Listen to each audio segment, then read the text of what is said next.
doa itu adalah curhat seseorang, penyampaian hajat.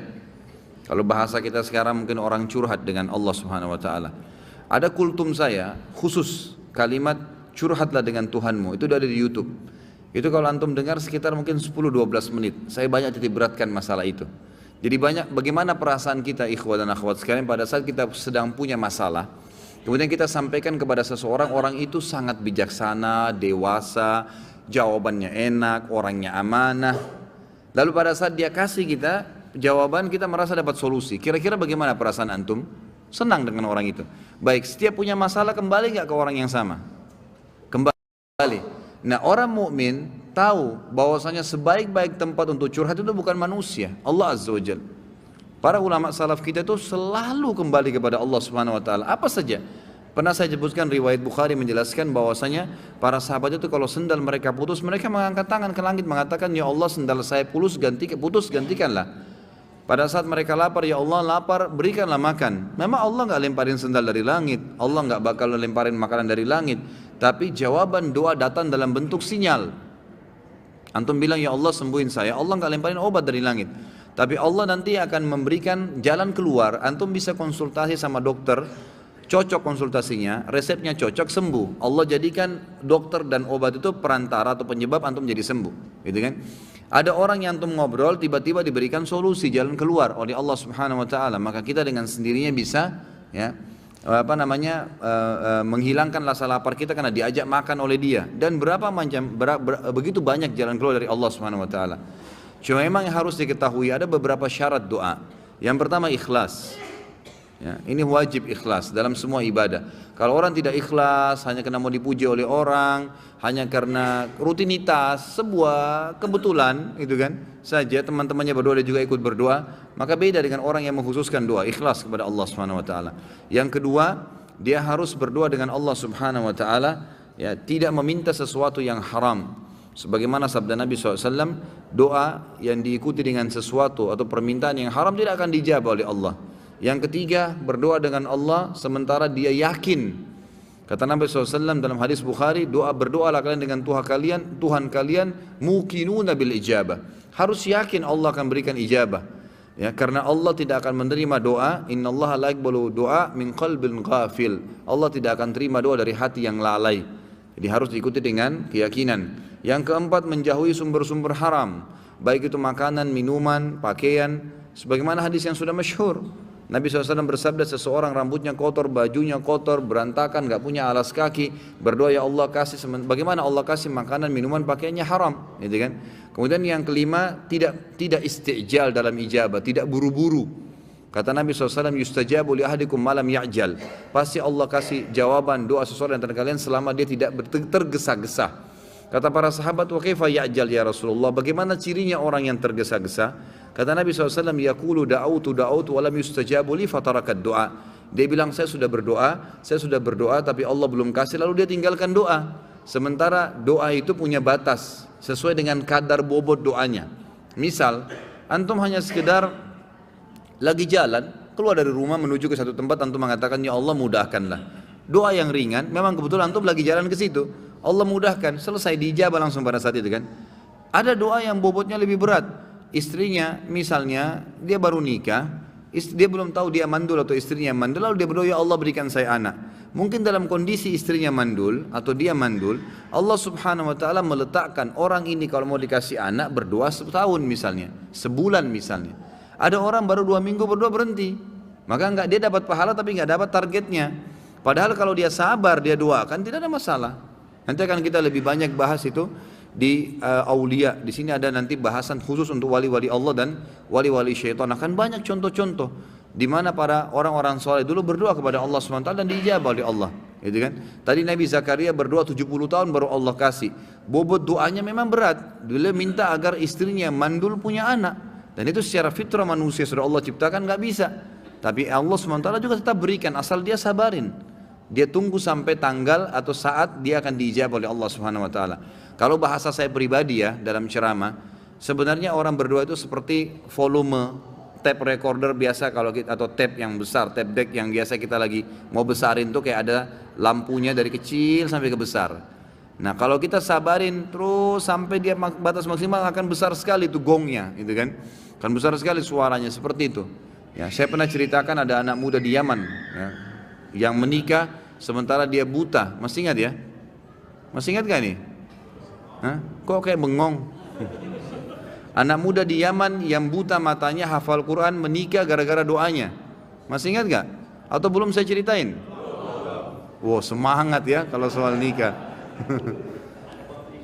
Ada satu anak muda di Yaman, kisah nyata terjadi. Dia hafal Quran dan waktu itu umurnya mencapai 23 tahun. Dan ini kisah sempat menghebohkan Timur Tengah.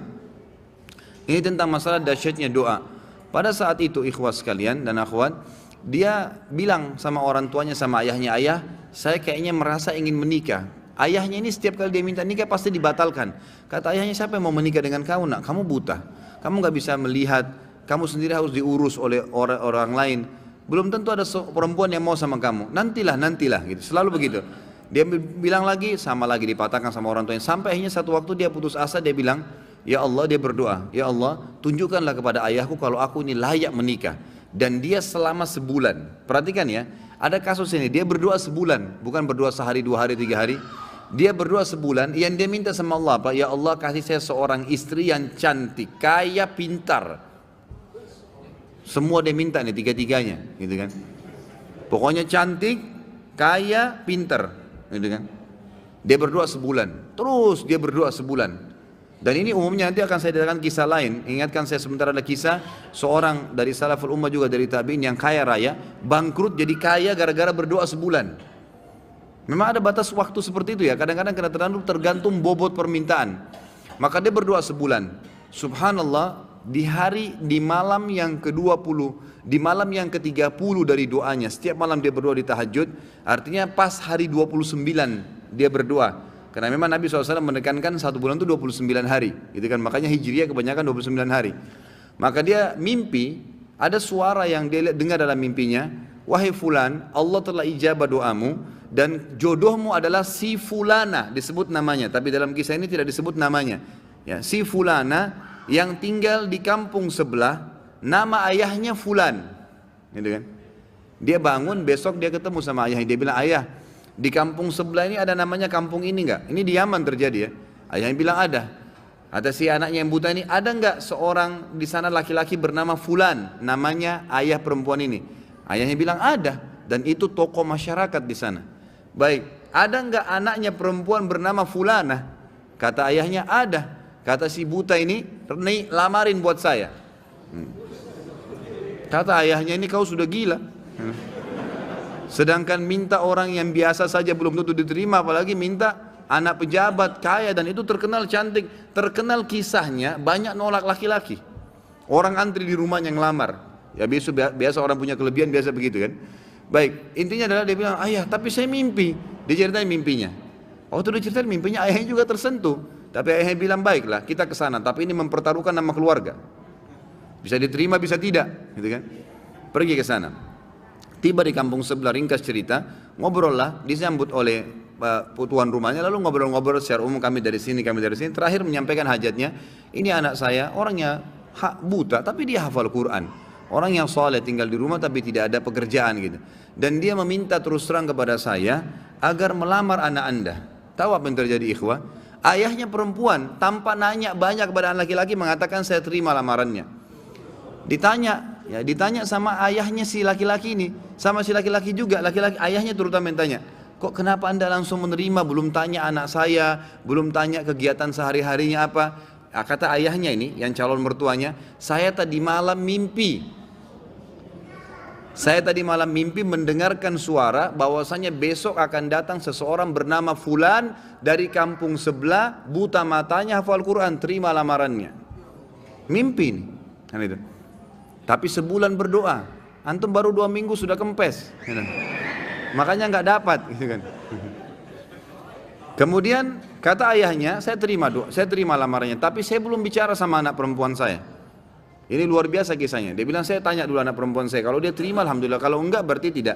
Saya mohon maaf. Dia masuk ke dalam bicara sama anaknya. Ini cerita ayah perempuan bicara sama anak perempuannya. Dia bilang, nah ada orang dari kampung sebelah, orang baik, dipuji-puji dulu. hafal Quran tapi buta matanya, ingin melamar kamu nak, namanya si Fulan. Kaget si ayahnya perempuan, satu perempuan bilang saya terima lamarannya ayah. Selama ini nolak terus ini. Orang datang bolak-balik yang sudah gagah, yang sudah kaya, yang pintar ditolak semua. Anak perempuan tidak mau. Langsung kata ayahnya, kok bisa? Kau belum lihat dia nak? Dia buta. Dia bilang, enggak ayah, tadi malam saya mimpi bahwasanya besok akan datang jodohmu laki-laki bernama Fulan dari kampung sebelah, matanya buta, tapi hafal Quran, terima lamarannya, dia akan membahagiakan kamu. Caranya Allah subhanahu wa ta'ala. Kisah yang lain seorang salaful ummah dari tabi'in yang masyhur, tapi ini mohon maaf saya tidak terlintas namanya sekarang. Yang jelas beliau kaya raya, seorang ulama, alim besar, gitu kan, dan kaya raya. Tiba-tiba Allah coba bangkrut. Kafilah dia, karavan dia yang pergi berdagang, itu dirampok oleh orang. Habis semua dagangannya. Zaman dulu begitu ya. Sama kalau kita misalnya order satu barang, sama kontainer tenggelam di lautan atau dirampok, kita sudah nggak tahu, modal semua di situ, habis gitu. Maka yang terjadi ikhwah akhwat sekalian, orang ini akhirnya dalam kisah ini dikatakan setiap hari pindah-pindah masjid, minta-minta sama orang. Ini orang kaya raya, nggak ada lagi kehidupannya, dia gimana? Cuma minta diberikan makanan, dia makan gitu. Berjalanlah 2 bulan dari kejadian kasus dia ini. Satu waktu dia masuk di masjid Jami' di Baghdad. Pada saat dia masuk di masjid Jami' itu, dia temukan di pinggiran masjid di belakang ada orang-orang miskin yang baru terima bingkisan-bingkisan, dan mereka saling memuji orang yang bantu itu. Dia pun datang mengatakan, setelah berikan salam, kalian dapat dari mana nih bantuan? Kata mereka serentak, itu tuh yang duduk di depan tuh, dekat mihrab. Itu orang yang duduk, yang kamu lihat sana tinggal sendirian. Memang habis sholat sudah bubar, tinggal orang itu sendirian. Kalau kau punya hajat, sampaikan sama dia tidak pernah nolak hajat orang. Kata orang soleh ini diceritakan tentang dirinya, saya pun datang mendekati orang tersebut, atau saya dekat, saya temukan orang itu sedang mengangkat tangannya sambil menangis kepada Allah sambil berkata, ya Allah berkahi, ya Allah tambahin, ya Allah mudahin, terus begitu. Lalu tiba-tiba dia bilang, saya seperti disiramin hati saya dengan keimanan oleh Allah subhanahu wa ta'ala. Saya bilang, orang kaya ini pun yang banyak bantu orang, minta kepada siapa? Kepada Allah. Ngapain saya minta sama dia? Setelah itu dia bilang, saya berdoa selama sebulan. Ini dia sendiri cerita. Selama sebulan saya berdoa non-stop, maka Allah mengembalikan semua kekayaan saya bahkan lebih daripada sebelumnya. Jadi memang dalam doa ikhwas ada rate-nya, gitu kan? Jangan 1-2 hari berhenti, tidak boleh istijal. Sabar, nikmatin prosesnya, gitu kan? Allah tuh maha dengar, maha tahu, dan Allah akan memberikan pada saat antum sabar sampai titik klimaks daripada doa itu, maksimal titiknya, maka Allah akan berikan luar biasa, gitu kan? Ada cobaan datang, ada doa yang antum sampaikan, belum diijabah, tetap saja, terus berdoa. Nabi Zakaria tadi tidak pernah putus asa, 70 tahun berdoa. Nabi Ayub 20 tahun, ya, beliau diberikan nikmat segala macam, anaknya 12. Laki-laki semua, istrinya cantik sempurna, dia gagah, raja, nabi, dan kaya raya, gitu kan? 20 tahun nikmat hidupnya. Tahun 21 dia menikah umur 30 tahun, istrinya 20 tahun, dia 30 tahun. 20 tahun nikmat, berarti umur Nabi Ayub berapa? 50 tahun, gitu kan? Waktu itu umurnya 30 tahun menikah, 20 tahun penuh dengan nikmat. Semua ada, anaknya 12 laki-laki semua kuat-kuat. Kebun kurmanya, peternakannya semua subur. Jadi raja, nabi dan orang terkaya di kaumnya. Sampai umur 50 tahun, istrinya 40 tahun. Setelah itu cobaannya Allah datang. Dalam 3 hari semuanya habis. 3 hari saja. Hari pertama di umur 51 tahunnya, Allah SWT datangkan penyakit kusta buat dia. Sehingga menular. Dan tidak ada orang yang berani dekat dengan dia sampai kaumnya tinggalkan. Semua yang tinggal cuma istrinya. Rumahnya pun yang bagus tadinya terpaksa dia jual, diganti dengan gubuk biasa, karena hari kedua Allah subhanahu wa ta'ala coba Nabi Ayub alaihissalam dengan mendatangkan hama dan badai. Semua perkebunan kurmanya hancur, semua peternakan kambing, sapi, untanya mati. Hari kedua ribuan ekor habis semua. Maka terpaksa untuk menghidupi dirinya dijual rumahnya, maka dia tinggal di gubuk biasa. Dari raja, nabi, kaya raya, ditinggalkan oleh orang-orang yang sedang didakwain kaumnya, kemudian juga seluruh hartanya habis. Dan hari ketiga, Allah datangkan cobaan yang paling berat dalam hidup beliau, ya, alaihi salatu wassalam, yaitu 12 anak laki-lakinya mati satu hari. Semua mati seketika, tanpa sebab. 12 anak laki-laki sempurna, sehat, mati semua. Nabi Ayub alaihissalam tidak mengeluh satu kalimat pun. Tidak ada keluar mulutnya, ya Allah kenapa, nggak ada. Subhanallah, kita baru banjir sedikit sudah satu kampung semua tahu, satu dunia tahu Indonesia banjir. Ini tidak mengeluh sedikit pun, satu kalimat pun tidak diucapkan sama dia. Istrinya pun hidup sama dia sampai 18 tahun. Setelah 18 tahun, istrinya bilang, wahai Nabi Allah, mintalah kepada Allah agar Allah ya tidak usah mengembalikan anak kita, nggak usah memberikan harta. Anda sembuh aja deh, biar Anda bisa berdakwah. Saya tetap sabar kok, dalam kehidupan begini pun tidak apa-apa. Apa kata Nabi Ayub kepada istrinya?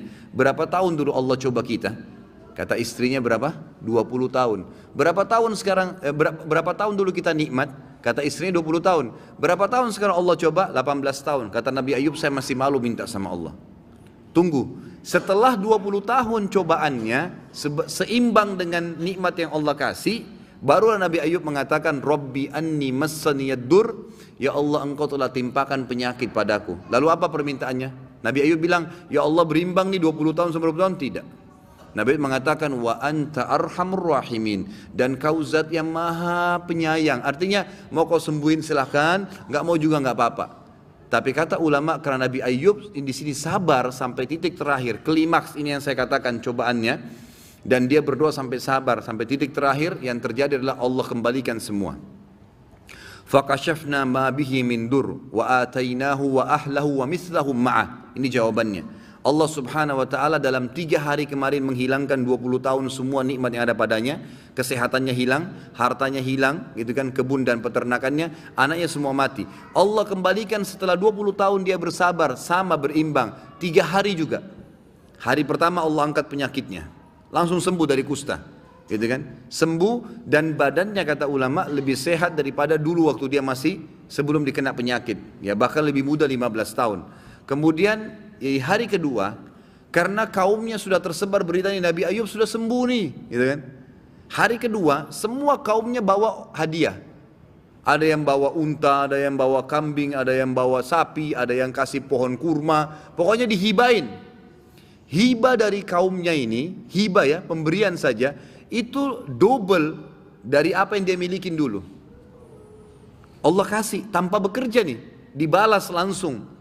Menjadi lebih kaya 2 kali lipat daripada sebelumnya. Dan hari ketiga Allah SWT beritakan berita gembira, istrinya hamil, setiap tahun melahirkan anak kembar dan memiliki 24 anak laki-laki. Diambil 12 sama Allah, dikasih berapa? Double. Sabar, nikmatin prosesnya. Masa antum dikasih kesehatan sama Allah 365 hari setahun, setelah setahun dicoba seminggu flu, wallah luar biasa keluhannya. Kalau mau bicara masalah keadilan, mestinya sakitnya berapa lama? Setahun juga. Mana baru seminggu sudah mengeluh, semuanya orang tahu, diam, gak usah mengeluh. Allah SWT maha tahu. Ikhwas sekalian, kalau ada cobaan sedang datang dan antum sabarin, antum nikmatin, itu pahalanya gak bisa dihitung. Perhatikan ya, bukan tidak boleh berobat, ikhtiar boleh, berobat boleh. Tapi kalau Allah belum datangkan kesembuhan, sabar, terima saja, nikmatin prosesnya. Ada seorang dalam hadis Bukhari, wanita datang kepada Nabi SAW mengatakan, ya Rasulullah, saya ini kena penyakit ayan. Setiap kali kambuh, saya tergeletak di jalanan, badan saya terbuka, minta kepada aurat saya terbuka, minta kepada Allah saya disembuhin. Apa jawaban Nabi? Pertama kata Nabi apa? Tawaran pertama, kalau kau sabar, biarin aja padamu itu, sambil kau ikhtiar berobat, kau pasti masuk surga. Tapi kalau kau mau, saya minta disembuhkan sama Allah bisa, tapi nggak ada jaminan surga. Apa kata wanita itu? Saya mau surga ya Rasulullah, tapi minta kepada Allah agar kalau saya kambuh tidak terbuka aurat saya. Maka Nabi SAW doakan. Tapi perhatikan garis bawahnya apa kata Nabi? Kalau kau sabar, kau masuk surga. Abu Qatadah radhiyallahu anhu, ya, di salah satu peperangan yang pernah matanya mau tercopot. Sudah dengar kisahnya kan? Belum juga? Masa sih? Anak kadang-kadang ragu mau nyampein kisah ini. Kenapa pikir antum sudah hadiri pengajian anak? Abu Qatadah itu dalam satu peperangan sahabat Nabi yang mulia. Abu Qatadah ini sahabat yang gagah, ya, orangnya sangat pintar berperang. Tapi satu waktu di perang, kalau tidak salah ini perang Khandak, ada anak panah nyasar, kena bola matanya yang kanan, sampai bola matanya jatuh. Ini Abu Qatadah, orangnya sangat gagah. Dan setelah selesai peperangan, memang dia niat mau menikah, gitu kan? Matanya ini jatuh dan ada anak panah nancap situ. Sebagian sahabat lewat bilang, wahai Abu Qatadah, matamu udah nggak bisa, kita potong aja. Kata Abu Qatadah apa? Dia pintar, dia tahu Nabi SAW masih ada. Dia bilang jangan dulu. Sebelum kalian potong, tetap bawa saya ke Rasulullah. Saya ingin lihat Nabi bilang apa nih tentang mata saya. Begitu Nabi SAW lihat, Nabi senyum. Tahu ini kalau Abu Qatadah datang kena minta sesuatu.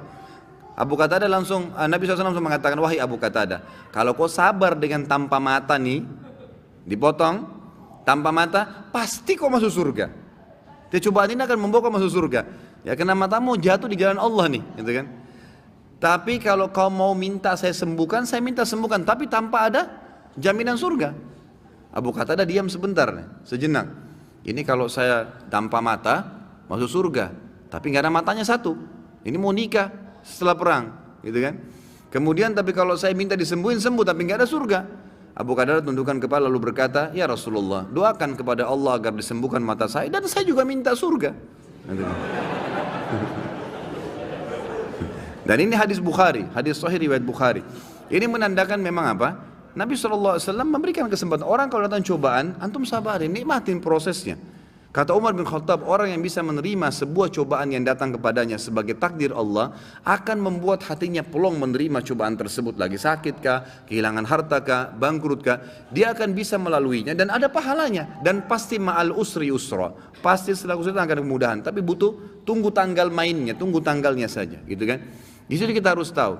Dan di sini kata Umar dia akan mudah melaluinya. Tapi kalau orang ditimpa musibah yang tetap dia akan harus lalui sampai masanya, ajalnya, batas musibah itu. Jadi bukan berarti antum pas sakit antum mengeluh, ya kenapa saya sakit ya, ya tadi malam kalau AC saya tidak kecilin ya, dan seterusnya, ya kemarin kalau saya tidak kena hujan ya. Itu kan tidak boleh diucapkan dalam Islam ya. Antum ucapin itu tetap tidak sembuh. Akan sembuh di waktu yang Allah sudah tentuin. Pada saat hari H Allah tentuin ajal ya, ajal batasnya itu, pada saat itu Allah akan sembuhin. Allah akan kemudian antum minum obat, minum air antum akan sembuh. Ingat ikhwah sekalian, semua punya ajal ya. Di muka bumi ini semua, di alam semesta semua punya ajal. Ajal ini bahasa ceramah saya pribadi adalah tanggal expire, gitu kan?